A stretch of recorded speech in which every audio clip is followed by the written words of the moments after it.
Okay, so ito yung huling buhos namin ngayon, March 14. Yun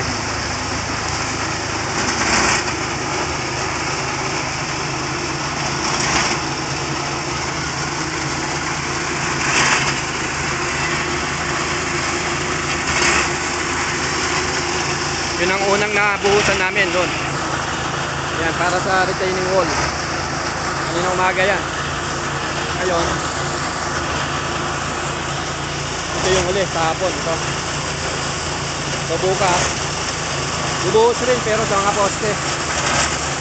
Poste ng retaining wall. Bubuhos rin bukas.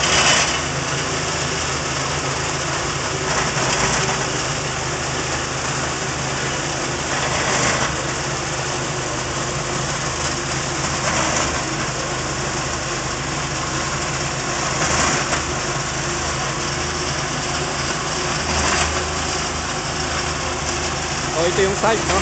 Yan yung barracks ng mga ano, trabador. Yan. Okay, yan yung aming ano, storage ng mga ano, power tools.